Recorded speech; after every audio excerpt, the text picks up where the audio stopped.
So, as Tiffany said, today we are continuing our deep dive into the Sermon on the Mount.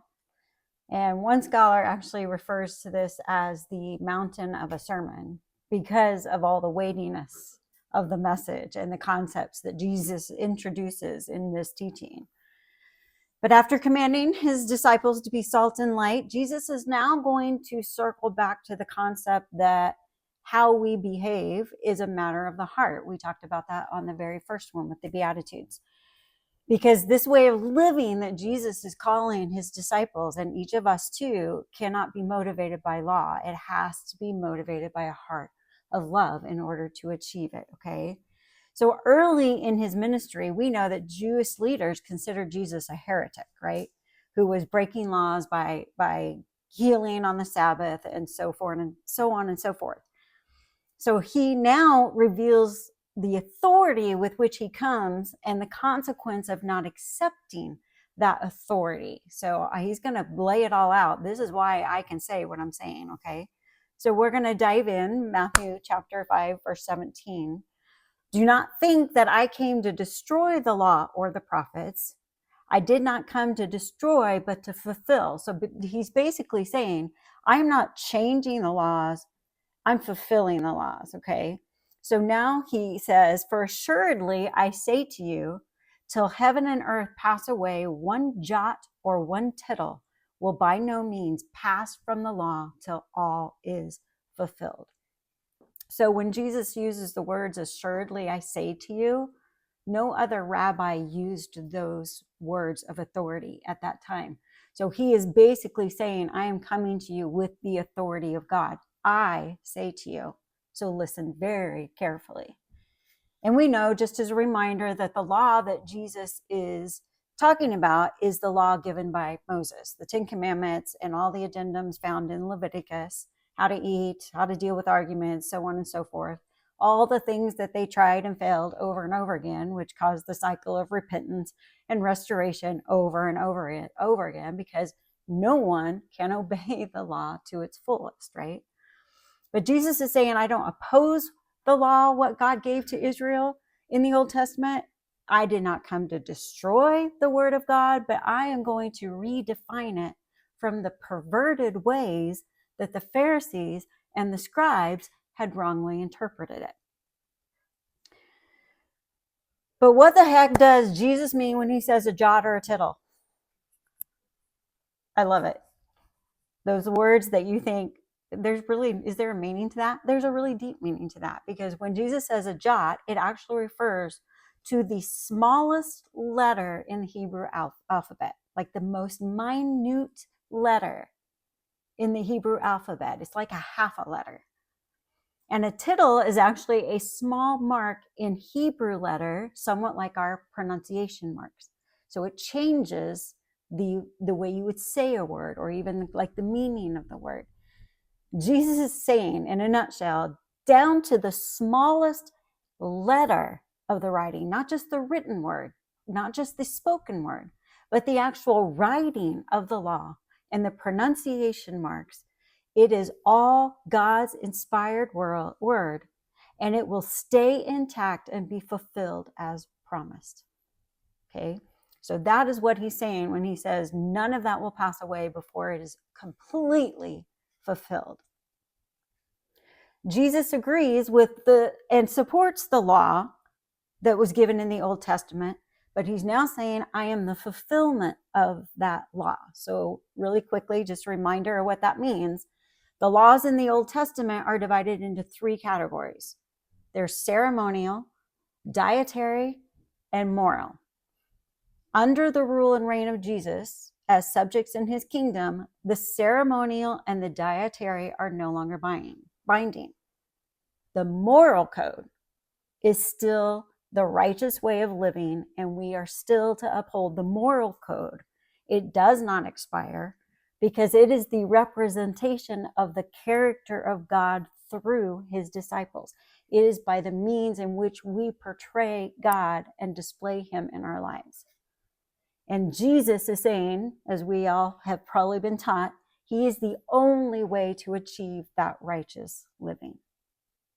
Okay, So Jesus then says, verse 19, whoever therefore breaks one of the least of these commandments, showing again his support, and teaches men so, in other words, teaches them to break the laws of the commandment, shall be called least in the kingdom of heaven.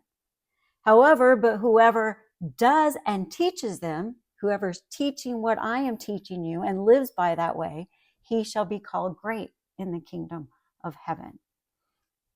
So in a nutshell, Jesus is saying there's a new God in town, one that you've forgotten about because you have all these many gods in the Jewish culture by way of ceremonies and rituals. Okay, so he's bringing it back full circle to, this is what God says, right? And now the commandments are to be obeyed and taught and fulfilled by the life and teaching of Jesus, not the life and teaching of the Pharisees and scribes as they have been taught up till now. Okay. However, it isn't just enough for Jesus to simply say he's the fulfillment of the law. In actuality, he's exposing the current methodology of following God. And he's about to raise the bar to a higher standard than they would ever have expected him to do. So verse 20, he says, for I say to you that unless your righteousness exceeds the righteousness of the scribes and Pharisees, you will by no means enter the kingdom of heaven. Yeah, right? The grimaced face, because these crowd of people, they're going to have this collective gasp when Jesus says that, because they consider the Pharisees and the scribe the perfect of the perfect, the elite of the elite. They're realizing, no, this is a really heavy burden that Jesus is challenging us with, because the religious leaders who study and know every aspect of the law not only are the elite, but they are the ones that everyone goes to as judge and jury. And Jesus is saying this to remember who his crowd is, to commoners, peasants, fishermen, tax collectors. He's saying, you've got to be better than those that you look up to. And we often talk negatively about the Pharisees because we know the bigger picture, right?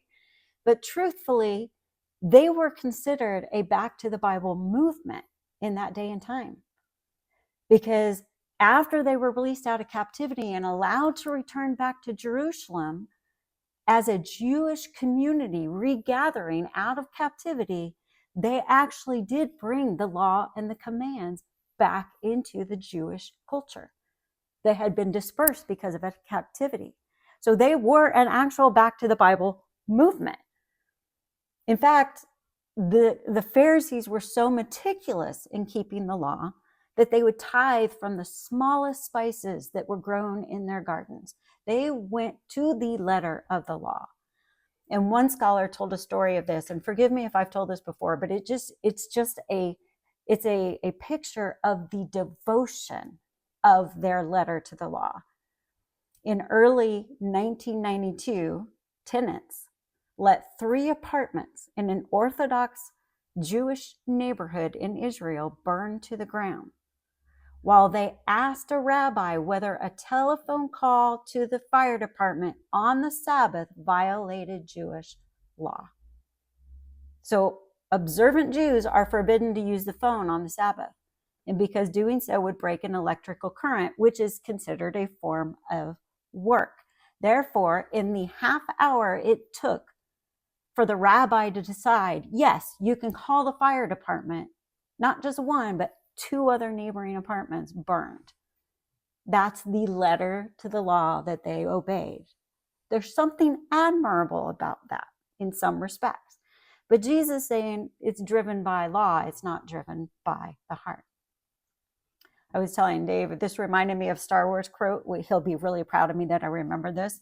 But Padme Amidala, she said, I was not elected to watch my people suffer and die while you discuss this invasion in a committee. And just think of how, put that in a religious, spiritual aspect, how many people are so into their rituals that God is saying, you're letting people all around you die while you discuss whether your ritual is good enough, clean enough, or that you've done enough, right? Anyway, The Pharisees and scribes may have followed the rules to the T, but like I said, their hearts had become so hardened into the ritualistic traditionalism of it that they were actually doing more harm than they were good. And Jesus longs for righteousness to be driven by the heart. Jesus added nothing to the law other than fulfillment, except that you maintain a perfect righteousness. He said, unless you are above the righteousness of the Pharisees. So he added nothing to it except for perfect righteousness. Can you feel the weight of that, of those disciples at that time? And I think we even feel the weight of that. But I love how one scholar defined the whole idea of justification and the law and how it all plays. He says the law sends us to Jesus to be justified because it shows us our inability to please God in ourselves. But after we come to Jesus, we don't do away with the law. Jesus instead sends us back to the law to learn the heart of God for our conduct and our sanctification process, which is why we still need the Old Testament teachings, but we need them under the perfect righteousness of Jesus. So here Jesus is trying to teach the right use of the law. So Jesus says, you think you're abiding by the law, you're not even close, and it's going to get even harder from here if you're going to try to do it without me. So remember, much of what the people had been taught about the law of Moses by these Pharisees and scribes had either been wrong or tainted or perverted in some way, that it either made it more strict than God intended or more permissive than God intended. And Jesus is going to give some really good examples as we go through the rest of the portion of this passage. So here are some examples that he gives. It all is about what you've heard said. So let's read 21 through 22. Jesus says, you have heard it said to those of old, you shall not murder, and whoever murders will be in danger of the judgment. But I say to you, in other words, I have authority above that. And here's what I say to you, whoever is angry with his brother without a cause shall be in danger of judgment. And whoever says to his brother, Raka, shall be in danger of the council. But whoever says, you fool, shall be in danger of hell fire. So we have to stop for a moment and understand what he says when he says, you have heard it said. You have to understand and realize anybody other than Pharisees and scribes did not read the word. All the other disciples, all the other followers were taught by hearing the word, right? Most of these disciples who were drawing close to Jesus to listen to the sermon had only been taught what to believe verbally. They hadn't done the research on their own. So it's really important that we all be taught, but it's also important that we are reading the word for ourselves, because maybe some of them might have gone, wait, I'm not sure that's what God said, right? We need to be testing what we're hearing from me, from anybody else, by going back to the word. So what the Pharisees and scribes taught regarding murder was that as long as you don't actively murder someone and take their life, you're safe. And understand that there's a difference between killing and murder. Killing, self-defense, that wasn't murder. Killing in a war orchestrated by God was not murder. Murder was something that was an act against somebody based on your heart, okay? So anything short of a murder actually could be allowed. Don't murder, but you can harbor all the hate and all the anger and all the resentment that you desire against that person. To them, the law was only an external performance, nothing about the heart. And Jesus is coming to turn that upside down. Jesus says you don't have to actively murder to have the heart of a murderer. Wishing someone were dead, despising someone and holding bitterness and contempt in your heart towards someone in such a way, in the eyes of Jesus, is the same as committing murder. It's the heart of murder. It's subject to judgment. And when you think about with the laws of the Pharisees and that they were passing down, the laws of the people could only deal with the outward act of murder. Jesus is saying we're going to deal where it starts, in the heart. Going back to what Jesus said, the raka and the fool. So one definition of raka was like spitting on someone or considering them trash. So raka is less translated by words. It's more of a tone of contentment that Jesus is referring to. In today's terms, it's more of the attitude of you're dead to me or cancel culture, which we are very all well aware of. Jesus is saying this, remember, to a group of Jews who hated, detested their Roman oppressors. So this would have been very challenging, in your face, convicting, and they would have known exactly what Jesus was calling them to the carpet on. But understand, we have to talk about anger isn't wrong. The anger Jesus is referring to is one that simmers against another human being, one that we refuse to let go of and we desire revenge for instead. And between the raka and the fool that Jesus refers to, he's covering, you don't get to attack the intelligence or the character of a person. So he's all inclusive here. We may not physically take a life. I don't think anybody here has. I don't want to see anybody taking a life, even though you might want to. That's the part where it goes, okay, that's wrong, right? But we have to question and we have to ask ourselves, have we eliminated someone in our life or a group of people in such a way that they're dead to us, right? But Jesus doesn't stop there. It isn't just about what you hold in your heart. He goes on to consider what others may have against you. Verse 23, therefore, if you bring your gift to the altar and there remember that your brother has something against you, leave your gift there before the altar and go your way. First be reconciled to your brother and then come and offer your gift. Agree with your adversary quickly while you are on the way with him, lest your adversary deliver you to the judge hand you over to the officer, and you be thrown into prison. Assuredly, I say to you, you will be by no means get out of there till you have paid the last penny. So in a nutshell, there is a process that when somebody else has something against us, if we haven't taken care of it, there's judgment that comes and follows. That's what Jesus is saying. The Jewish leaders taught all about the importance of serving, all about the importance of sacrifice and tithing and other religious rituals. But Jesus says, before you come with your gifts, your prayers, your time, your energy, your serving, before you come, go and deal with someone who has something against you. Go and then come to me with your religious practices. Jesus considers it far more important to be reconciled to a friend or a family member or an acquaintance than to perform a religious duty, which is very opposite of what the Jewish leaders and officials had taught.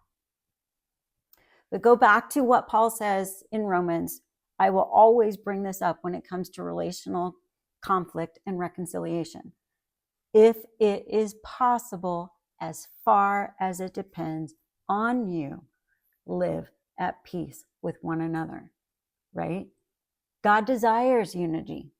And if we do not attempt it before we enter into religious rituals, there's this noise, there's this interruption that clouds our ability to hear and keeps our hearts from being fully devoted. We want those people who have something against us to kind of decrease in our mind. It's like, oh, well, it's your problem. Whatever. I didn't, whether I did anything wrong doesn't matter. I may be innocent, but they still have something against me. And we want to just decrease that. Like, okay, whatever. But God says, no, I want you to defend that. Because if you go to them, you're diffusing something that may be in their heart that is keeping them from being close to me. So all that to say, if you've humbled yourself, if you've attempted reconciliation, then release the matter and do not hold on to anger and bitterness, because true reconciliation that Jesus is talking about here requires two people with the right minds and the right hearts. It's not always possible. It's as possible as far as it depends on you. If you've done the work, Jesus said, release it, but don't hold on to anger. Don't hold on to resentment. Let it go, and then come to me with your gifts, with your service, with all of the things. So the point is, once again, the heart with which we deal with others is huge in the eyes of God and necessary in our own growth and obedience to him. But Jesus continues, if that's not hard enough, verse 27, you've heard it said to those of old, you shall not commit adultery. But I say to you that whoever looks at a woman to lust for her has already committed adultery with her in his heart. If your right eye causes you to sin, pluck it out, cast it away from you, for it is more profitable for you that one of your members perish than your whole body to be cast into hell. And if your right hand causes you to sin, cut it off and cast it from you, for it is more profitable for you that one of your members perish than your whole body cast into hell. So once again, the Jews had taught that the act of adultery was wrong, but nothing about what their mind and their heart desired or dreamed of. Nutshell, sin doesn't start with an outward action. Sin doesn't start externally. Sin starts internally. There's always a process before we act externally. There's a thought that lingers, a desire that is fed, starts in the heart. Those who committed adultery specifically didn't just sin when they crossed a physical line. Jesus is saying when they allowed their heart and mind to wander, this was the sin that needed to be dealt with first. But when Jesus says to pluck out your eye, this that is causing you to sin, he isn't speaking literally. He is speaking figuratively. Or else we would all be walking around as maimed and unattractive beings. Jesus intends to say, if there is something in your life that is causing you to sin or making you more comfortable with sin or more desensitized to sin, cut that out of your life. Magazines, where you walk, or, guys, if you're walking down Sunset Strip, all of those things, we cut those out. Liberal shows on Netflix, those things that cause our minds to dwell on things, right? Because this isn't limited to just adultery, but this extends to all things that we covet in our heart and mind. If we women are watching reading the romance novels or watching that on TV, and we're coveting that kind of relationship, guess what? It's not real, to first and foremost, but that's a sin because we've allowed our hearts to covet something that is not within our reach instead of striving to work better on the marriage that we're in, right? And since Jesus considers adultery in the heart of sin, we can infer from that anything we think about and allow our hearts and minds to rest on, anything that we allow our hearts and minds to dwell on, is based on choice. We choose. We may not control a passing thought or a feeling, but we decide on what we maintain our thoughts and our minds and our heart to dwell on. That's what Jesus is saying, deal with. Which is why we need to be mindful of our thoughts and bringing our thoughts captive under Jesus. Verse 31, furthermore, it has been said, whoever divorces his wife, let him give her a certificate of divorce.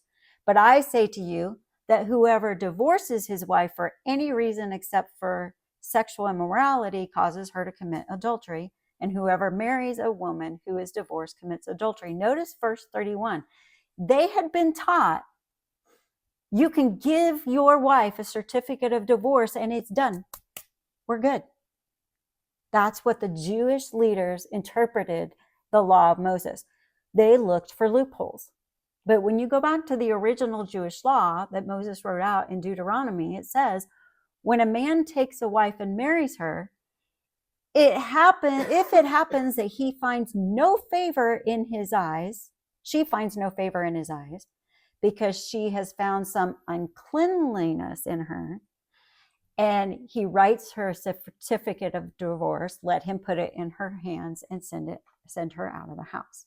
Okay, so there was the no favor in his eyes as the husband because of some uncleanliness, right? Well, the Jewish leaders began to debate, what defines no favor? What defines uncleanness? And they began to take liberties with the definitions. And at this point in culture, we know that women were very vulnerable and men were the dominant force, right? It became common practice at this time. This is what Jesus is addressing. For a husband to jot down any and all reasons that they didn't like their wife, where she found no favor. I don't like her cooking. She burnt the food. She oversalted the food. Her hairstyle is way out of style. She doesn't try anymore. Or her attitude. I don't find favor with her attitude. She talks about my family badly.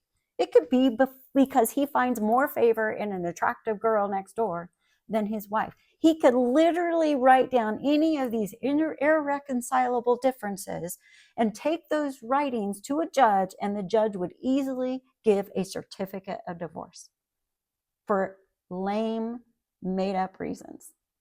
So at that point, the woman's life was immediately destroyed because back then they depended on the men. And as a result of being discarded and dismissed out of convenience, many never remarried. But those who did were forced into being adulteresses because of the men's actions. Okay. Jesus brings it down to sexual immorality as a means to stop the abuse of women who had no voice or rights, and as a means to protect the marital union. Now, I have to pause here and say, we know there are extenuating circumstances that it becomes toxic to stay in a marriage. It's not only unhealthy, but it can become damaging and abusive. And I have personally counseled people to stay in a marriage, to work it through. And I have personally counseled people, I think you need to get out. And Jesus honored that decision. Jesus would never want a woman or a man to stay in an abusive relationship. The point Jesus is making is that this flippant view of the law was cruel to women and causing sin by committing adultery if they remarry. Okay. Jesus continues, verse 33. Again, you have heard that it was said to those of old, you shall not swear falsely, but shall perform your oaths to the Lord. But I say to you, do not swear at all, neither by heaven, for it is God's throne, nor by earth, for it is his footstool, nor by Jerusalem, for it is the city of the great king. Nor shall you swear by your head, because you cannot make one hair white or black. Well, we can now, but they couldn't back then. Verse 37, but let your yes be yes and your no, no, for whatever is more than these is from the evil one. So we've talked about how the importance of oaths and contracts were in those days. 2,000 years ago, it was common to make an oath. They would say, by my life, I swear, or by heaven, I promise. Today, it's cross my heart, hope to die, and cross your fingers behind your back while you say it, right? At that time, there were actually two types of oaths that would be made that they would consider in Jewish culture. There was one that you would stake your integrity on, but you would have no obligation to fulfill it.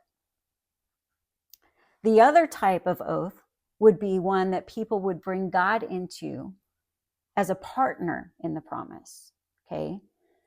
However, along with what they had heard it said, you shall not swear falsely, but shall perform your oaths to the Lord.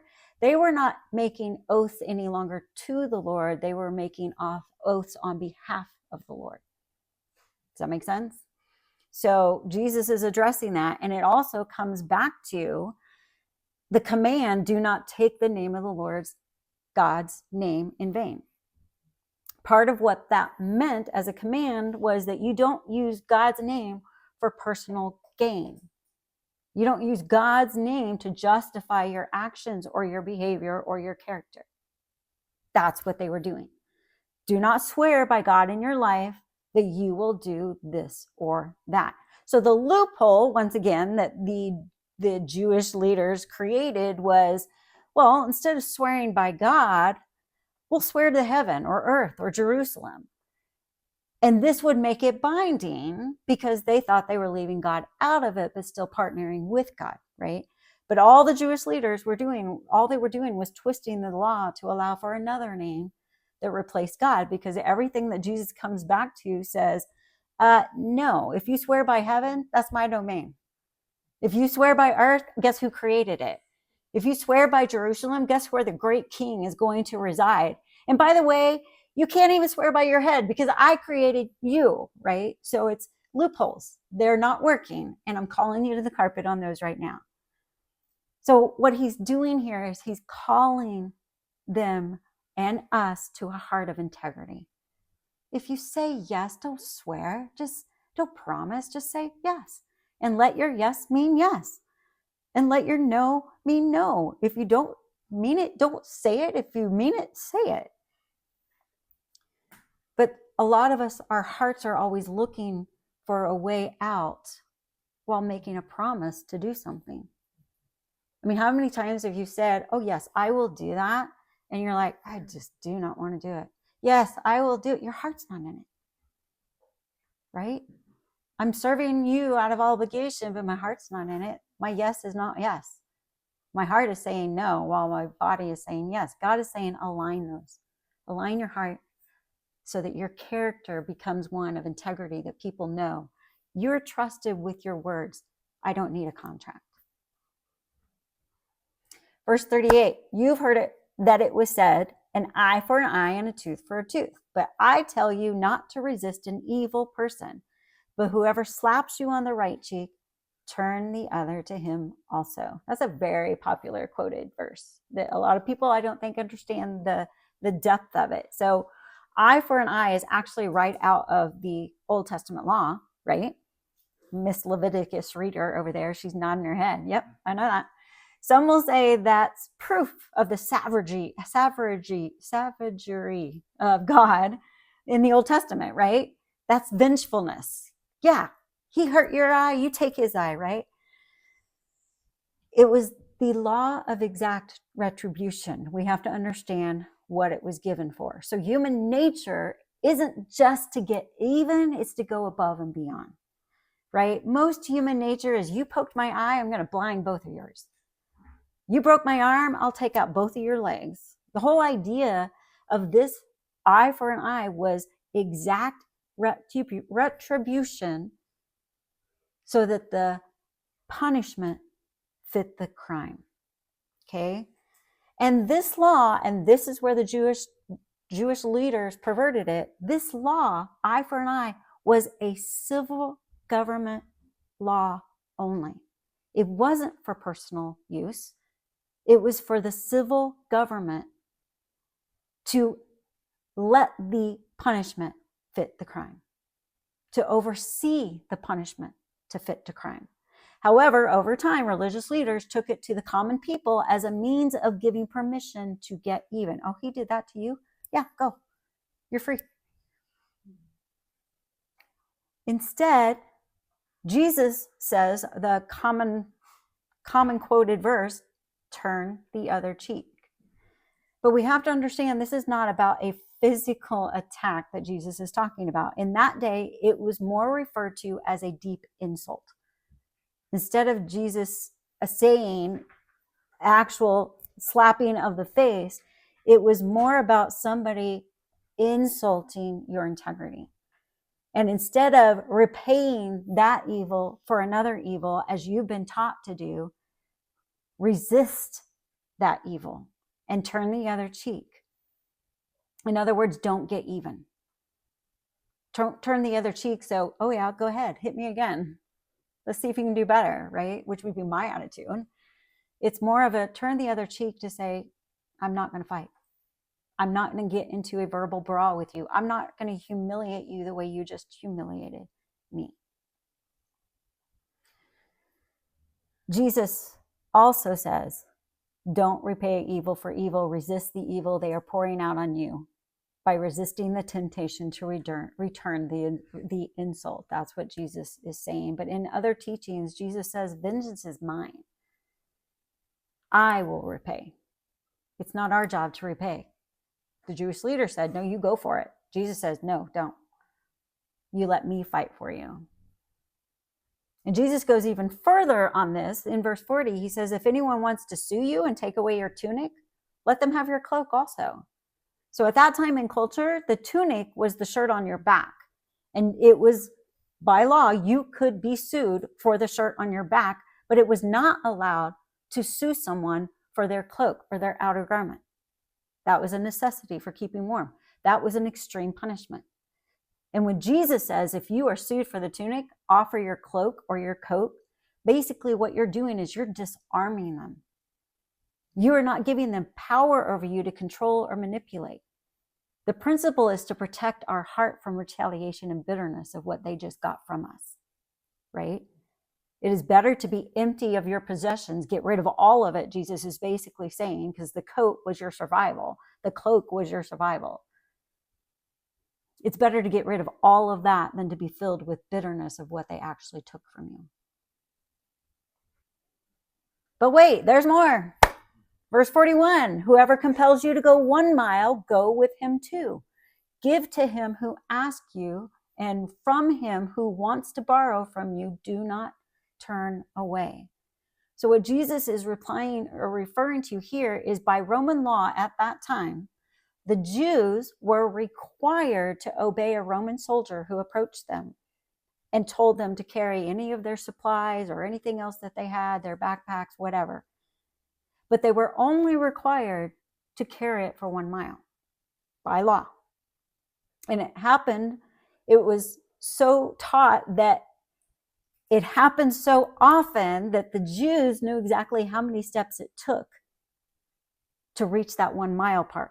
So that they, that 1 mile mark, could drop whatever it is that Roman soldier had them carry without penalty or punishment. It was fine, I'll do it, but I won't like it, and I won't do 1 step more than what you have asked me to do. Not even asked, told me to do. Jesus says, rather than being resentful and muttering under your breath the whole time about these oppressors and what they're asking you to do, volunteer to go 1 more mile. But remember who he's telling his disciples to do that for. Their enemy. No, go 1 more mile. Don't do it out of spite or obligation. Do it out of a heart of service and love. Easier said than done. But more than that, verse 43, you have heard that it was said, you shall love your neighbor and hate your enemy. Does anybody know where it says you shall love your neighbor and hate your enemy? It doesn't. That's what they've heard, but nowhere was that a command. Nowhere was that a law. But I say to you, love your enemies, bless those who persecute or curse you, do good to those who hate you, and pray for those who spitefully use you and persecute you. Those are hard words in and of itself without me explaining it, right? But the Mosaic law stated, you shall love your neighbor. Guess who added the hate your enemy part? The Jewish leaders. They twisted the definition of neighbor. So they bring it down. Okay, love my neighbors. They took it to an extreme saying, you are to love your neighbors, meaning we're to love Jewish other people like us. We need to love our Jewish community. But it's okay. The Samaritans, the Romans, the Gentiles, they're not part of our community. They're not our neighbors, so we can hate them. And that command they gave made them feel righteous in their hatred of people at that time. It was so extreme that they would put on their robes and pull them really close and tuck their long cloaks in and everything when they're walking near a Gentile or a Samaritan or a Roman, so not to brush up against them and be defiled by them. They hated them so deeply. But Jesus isn't just telling them to love the other people around you. He's saying, no, you've got to love your enemy, those who spite you, those who persecute you.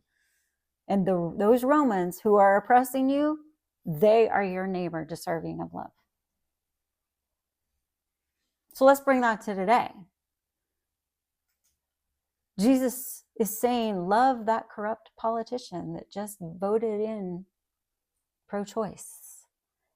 Love that politician that just allowed for transgender to be taught in the school. Love that person who just annihilated your character to 10 other people.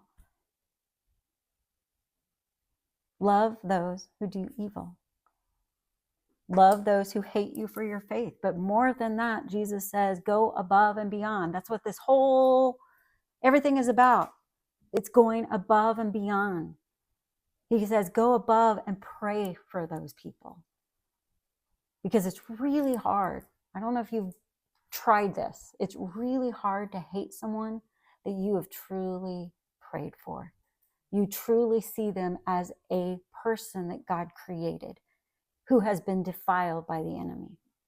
And when we understand that's what we're praying for, you see that person in a different light. Jesus isn't just asking us to do what he hasn't already done, because we have to remember he loves us. We were his enemy at one time. It was our sin that put him on the cross. It was our sin that made us enemies to him. And our love is driven by the fact that while we were sinners, he died for us. Who are we to judge anybody to say they don't deserve that same love for Christ, right? The only reason and the way we love is because he first loved us. Now, rather than seeing an enemy or someone who is tainted and broken, God sees me as perfect through the eyes of Christ. We are to do the same, because that's the expression of God and Jesus' love to those that are broken and lost and hurting and under the reign of the wicked one. Verse 45, we're almost there, guys. Why do we do all this? That you may be sons of your Father in heaven. This is how we express that we are God's children. For he makes his sun, not the sun, he makes his sun, S-U-N, rise on the evil and on the good, and rain on the just and the unjust. For if you love those who love you, what reward have you? Do not even the tax collectors do the same? Which these are the vile of the vile at the time, right? And if you greet your brethren only, what do you do more than others? Do not even the tax collectors do so? Therefore, here it is, you shall be perfect just as your Father in heaven is perfect. This is where Jesus is saying, I am bringing a perfect righteousness to the law that you guys have not allowed, that you guys have not lived under. And by extension, he's saying that to his disciples and us today. But to compare his disciples' behavior to that of a tax collector was an insult at that time. You're no better than the evil in the world if your heart isn't guided by love and used differently than those that are in the world. Once again, Jesus sums it all up. You must be different from the world in order for the world to see that I, Jesus, make a difference in the world. This is how we are to occupy until Jesus comes. And it's not just hard, it's impossible on our own. We cannot do it. This is where we have to come back to the righteousness of Jesus. The love that he's talking about in these verses is agape love. It is a godly love through us. It cannot come from within us, our own self. It has to come being from God, expressing his love through us. We don't love what they do against us, but we love them for their soul, just as Jesus loves them. All that to say, this portion of the Sermon on the Mount should cause us to elevate every aspect of our heart and mind at all times. Why are we driven to pray, to serve, to give? Is it because my heart just feels obligated, or is it because my heart is fully aligned with what God is asking me to do? Long before I am judged for my external sin, Jesus has already begun to evaluate and judge the heart. We need to be so aligned with Jesus that we hear that still small voice. We feel that conviction of the Spirit with a thought, with a heart desire, so that we stay aligned and focused and deal with it here before it comes out here. So my question for all of us today is, what would Jesus have you deal with in your heart that may be hidden? What thoughts does he want to bring under his reign and rule as subjects of his kingdom today or this week? And let's use this time of prayer and worship to surrender those to him.